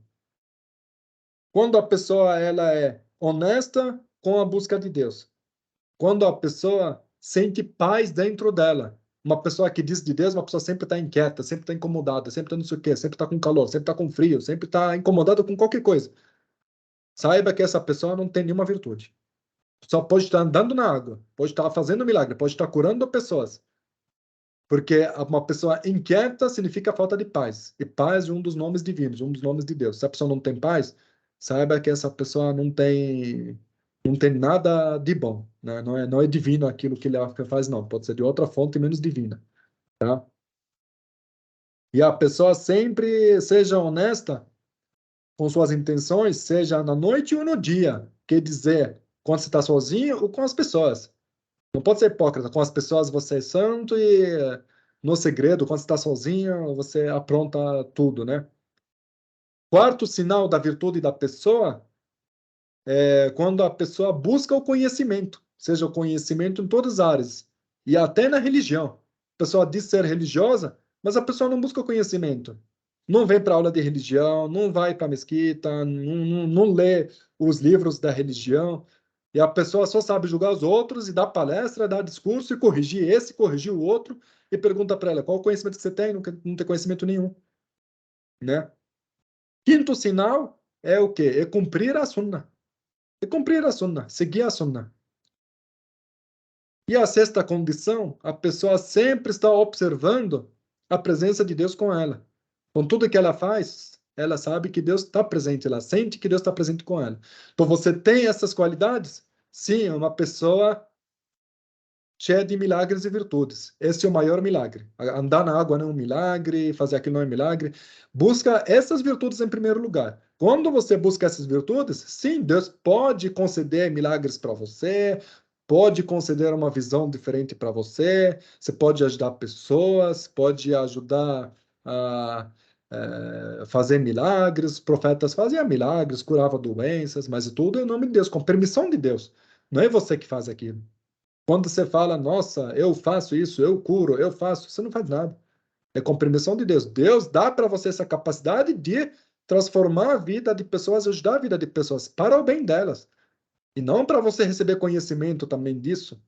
Então, se livra do ego e busca desenvolver essas virtudes para conseguir fazer milagres de verdade, que é transformar as pessoas, transformar a vida das pessoas. Esse é um milagre, né? Andar na água, ninguém ganha nada com isso. Não agrega valor, não muda nada na vida de ninguém.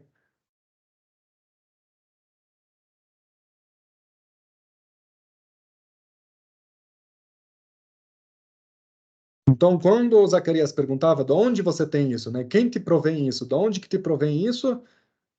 Quer dizer que não tem barreira para Deus dar para a gente. Não existem barreiras. Então, quando você está dentro de quatro paredes, está em qualquer lugar, o fala, fulano é uma pedra no meu caminho, sei lá, estou no lugar que me impede a fazer aquilo. Não tem barreira. Cuida, tenha fé, faça sua parte, e você vai ver que Deus, quando quer dar algo, não tem uma barreira física para impedir isso. Dentro de quatro paredes, a Maria tinha o quê? Tinha o sustento dela. E aqui, para encerrar, a gente vai falar sobre essa última parte, quando fala, Deus sustenta quem quer. né? Vou ler para vocês a outra tradução aqui. Deus agracia... Não, aqui, deixa eu ver. Deus agracia imensuravelmente quem lhe apraz. E aqui nessa outra tradução, Deus sustenta quem quer, né? Sem conta, quer dizer, sem cobrar nada de volta. E isso aqui, a gente vai falar o que que é o sustento. A gente tem dois tipos de sustento, né? Primeiro sustento, o sustento material. E o sustento não material, né? O sustento material é aquele sustento que você corre atrás e, ao mesmo tempo, o sustento que já foi determinado para você. Sustento material, ele também é de dois tipos, de duas categorias. O que já foi determinado para você ou o que você corre atrás. O que foi determinado para você, porque ninguém morre de fome, né? Não existe uma pessoa que morre de fome. Todo mundo que nasce já tem um sustento determinado para ela. Então, se ela correr atrás, se ela não correr atrás, se ela for uma pessoa boa, se ela for uma pessoa ruim, vai comer do mesmo jeito, vai beber do mesmo jeito. Já tem um sustento determinado para ela. E o sustento que você corre atrás é quando você trabalha. Né? O profeta sallallahu alaihi wasallam disse: procurem o sustento de vocês, suas necessidades, bem cedo, porque quem, né, já vai trabalhar bem cedo, ele será bem-sucedido e será abençoado. E ao mesmo tempo disse: quem fizer a oração do Fajr, que é a oração de manhã, não dormem, mas vão já e busquem o seu sustento. Então, acordou já às 5 de manhã para fazer a oração, não dorme mais. Porque, espiritualmente falando, é o horário, o tempo e a prosperidade que há mais, né, do que já era determinado para vocês, né, que é a prosperidade do dia, a bênção do dia que Deus coloca no mundo, no universo, é distribuída exatamente nesse horário. Então, quem quer aumentar, né, sua prosperidade, não durma depois do Fajr, porque pode impedir essa prosperidade a mais. Rezou o Fajr, espera, não dorme. E vai e busca o trabalho. Ah, mas como é que eu faço? Dorme mais cedo. Segue a Sunna. A Sunna diz que você pode tirar um cochilo depois do almoço. Então, tem várias práticas que você pode fazer para não se sentir cansado. Não adianta falar, eu não consigo, nossa, vou acordar cedo. Dorme cedo, se alimenta bem, come comida saudável, não come comida pesada, tira um cochilo à tarde, não se estressa à toa com qualquer coisa, para você ter uma boa energia, não come comida ruim. A pessoa fala que está sempre cansada, né? Mas ela está com fome, vai lá comer 2 hambúrgueres desse tamanho, cheio de gordura. Aí depois ela passa a tarde toda cansada, acabada. Por quê? Porque a pessoa gasta mais energia para fazer a digestão dessa comida do que a energia que ganha de volta. A comida é para se ganhar energia. Então, quando a gente cuida da nossa saúde, a gente sim consegue acordar cedo e buscar o nosso sustento cedo, porque isso aqui tem uma bênção. Terceira condição da prosperidade é a pessoa não ser covarde. O profeta Muhammad sallallahu alaihi wasallam disse: o comerciante covarde, ele será proibido do sustento. E o comerciante corajoso, ele terá, né, seu sustento. Quer dizer o quê? Você é igual uma pessoa, trabalha no comercial, tem vergonha de abordar o cliente. Entra o cliente lá na sua loja, ele espera o cliente e ele trabalhar sozinho. Não sabe conversar, não sabe vender, não sabe conversar, não tem coragem, tem vergonha de trabalhar, tem vergonha de atender. Como é que uma pessoa dessa vai trabalhar? Então, essa pessoa, antes de trabalhar, precisa de fazer um curso, né, psicológico para ela, né, se libertar disso primeiro. Vai aprender a vender primeiro, faz curso de venda, curso de competências pessoais, vai se desenvolver, curso de desenvolvimento pessoal primeiro, acaba com suas traumas e depois vai trabalhar. Se você colocar 2 vendedores, um que fala muito, né, explica muito, e o outro sempre quietinho, sentado assim, quem que vai vender mais? Quem que vai ganhar mais comissão? Aí depois não reclama que Deus não está me ajudando. É você mesmo que não sabe trabalhar. Outra coisa que pode aumentar o sustento é o temor, né? Quando você teme a Deus, faz as coisas corretas, né? Aqui, ó, tem aqui na Sura At-Talaq, né? Que é o capítulo At-Talaq, capítulo 65, no versículo 2 e 3. No final do versículo 2, ele fala assim: quem teme a Deus, Deus lhe fará uma saída digna. O que que é saída? Saída é uma solução, né? Você terá uma saída digna, né? Uma solução.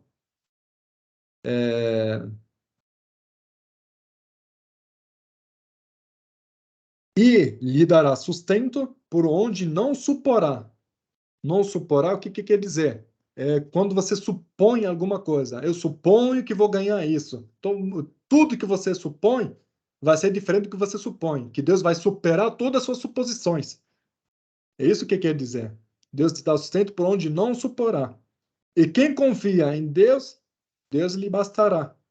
Por certo, Deus atinge o que quer de sua ordem e faz para cada coisa uma medida. Então, isso aqui é a quarta condição. É você ter esse temor a Deus. Porque quem teme a Deus e confia nele, Deus também dá para ele sustento de onde não suponha. Então, além do sustento já predeterminado para você, você pode ter outro sustento que Deus dá para você a mais, né?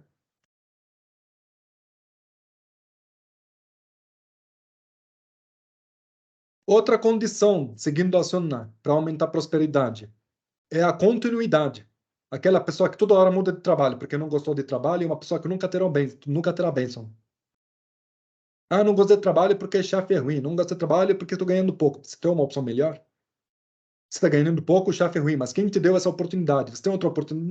Não. Então, a única oportunidade que você tem é essa. Se a única oportunidade que você tem é essa, então quem te deu essa oportunidade?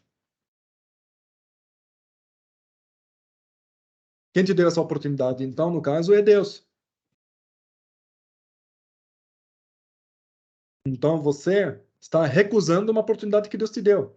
O profeta sallallahu alaihi wasallam disse: se Deus te dá um trabalho, um motivo de sustento, um meio de sustento, não pode largar ele até Deus te oferecer uma outra oportunidade, que seja uma oportunidade melhor. Então, onde você trabalha, você nunca pode brigar, reclamar do seu chefe, reclamar que está ganhando pouco. Você é obrigado, conforme o Islã ensina, a ficar lá no seu trabalho, aguentando, tolerando, até Deus te dar outra oportunidade. Porque essa oportunidade quem te deu foi Deus. Não é o chefe lá da empresa que te dá a oportunidade. É Deus que te deu a oportunidade. Então você tem que agradecer por ela e enxergar que o que você está ganhando é de Deus, não é daquela pessoa. Porque ninguém sustenta ninguém. Porque o que aquela pessoa tem também, o que o seu chefe tem, também Deus deu para ela. E por isso, né, vou contar para vocês uma história rápida aqui. A gente falou do primeiro tipo de sustento, que é o sustento material, mas também tem um sustento de conhecimento, né? Porque o sustento do conhecimento também é um tipo de sustento, um tipo de prosperidade, né? De buscar o conhecimento. Mas também, para buscar o conhecimento, precisa da boa companhia, acompanhar os sábios, estar em boa companhia, né? O maior aprendizado é o aprendizado dos sábios, né? E eu tenho também do ditado do profeta sallallahu alaihi wasallam que quem busca o conhecimento, Deus é responsável por seu sustento. Então, quem é honesto com sua busca do conhecimento, com boa intenção de fazer diferença, de ajudar o mundo, de ele mesmo evoluir, encontrar Deus, ou de ajudar as pessoas, facilitar a vida das pessoas, ser útil para o mundo, automaticamente Deus não abandona essa pessoa. Automaticamente Deus fornece sustento para essa pessoa. Ela não sabe, sei lá, pode acordar com sustento lá em casa. Tá? Então, quem não tem nem isso, nem aquilo, então sabe que tem alguma coisa errada. Né? E ao mesmo tempo também o profeta sallallahu alaihi wasallam disse que quem aprende para agradar a Deus e ensina os outros para agradar a Deus, o nome dele será registrado como nobre no mundo do reino de Deus, lá nos céus. Né? Então a pessoa tem que aprender não para alimentar o ego, tem que aprender com a intenção de beneficiar as pessoas com, né, o que aprendeu. E também, sobre ensinar e aprender também a religião, o professor Lassalle disse que quem aprender a religião, ou qualquer outro conhecimento com o fim, né, de adorar a Deus, de beneficiar as pessoas, Deus tira as suas preocupações e dá o seu sustento sem preocupação nenhuma, né?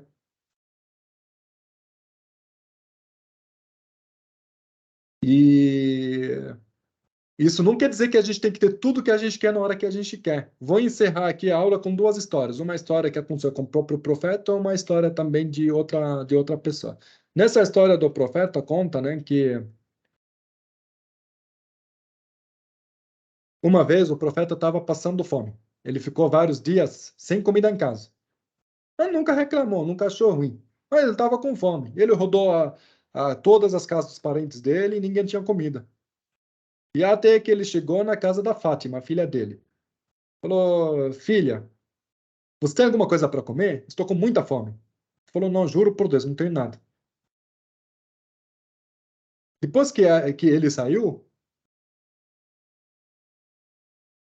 a vizinha dela bateu a porta dela e deu para ela assim um prato que tinha 2 pães e um pedaço de carne.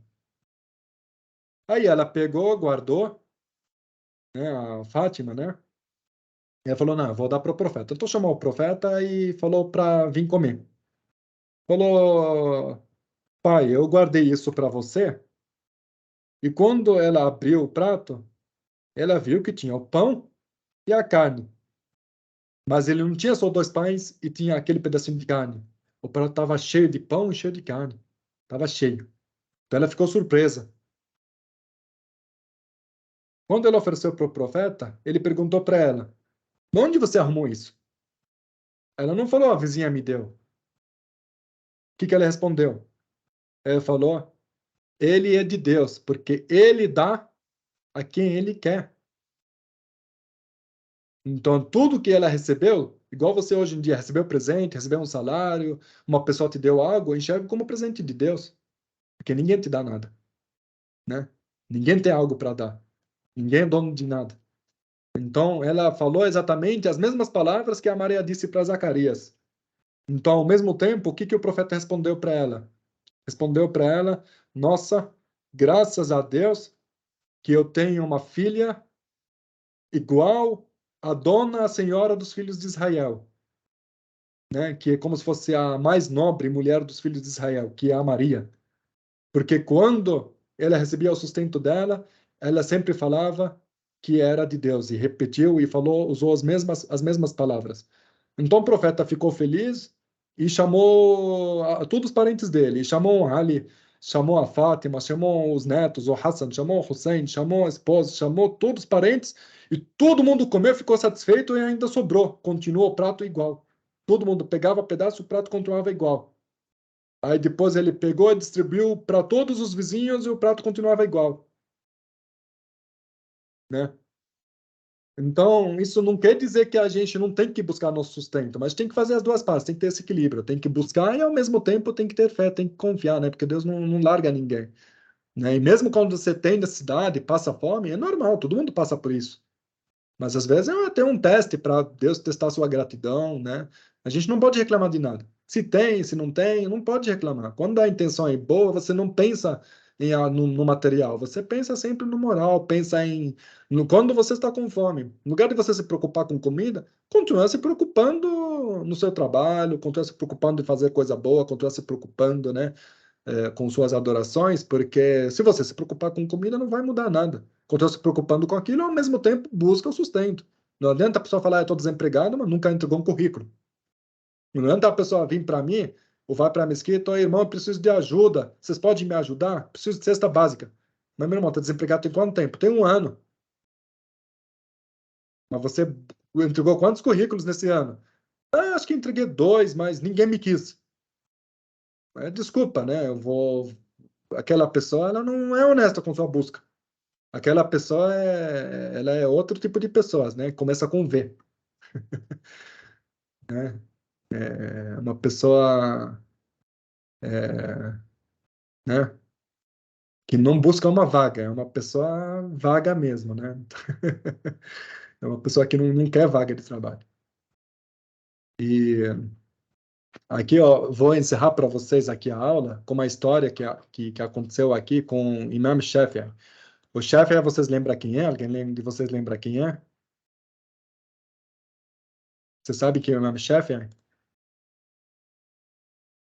Todos os presentes aqui assistiram um curso de jurisprudência, né? E a gente assistiu os fundadores das 4 escolas de jurisprudência. O chefe é o terceiro fundador da terceira escola. O primeiro é Abu Hanifa, né? A escola Hanafi. O segundo é o Malik, que é o fundador da escola Malik. E o terceiro é o chefe, é o fundador da escola Shafi'i, né? Então, o chefe é o terceiro. O Malik é o segundo, né? E uma vez o Malik e o Shafi'i né? Que o Malik era o professor do Shafi'i, né? Eles discutiram sobre esse assunto, né? E eles estavam discutindo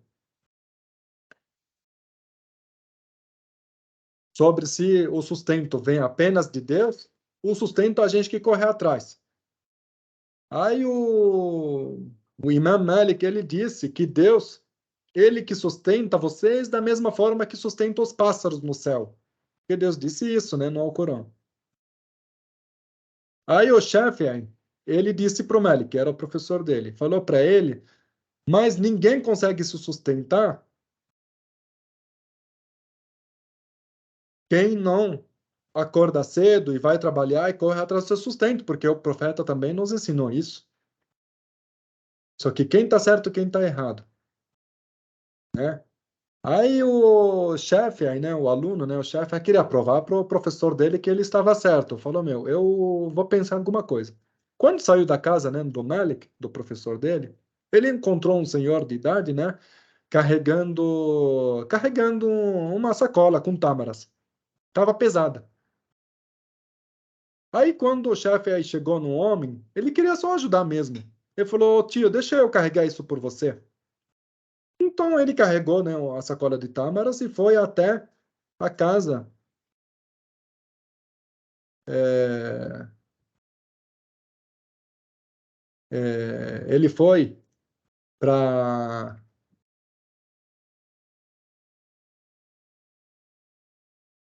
até a casa do homem, né?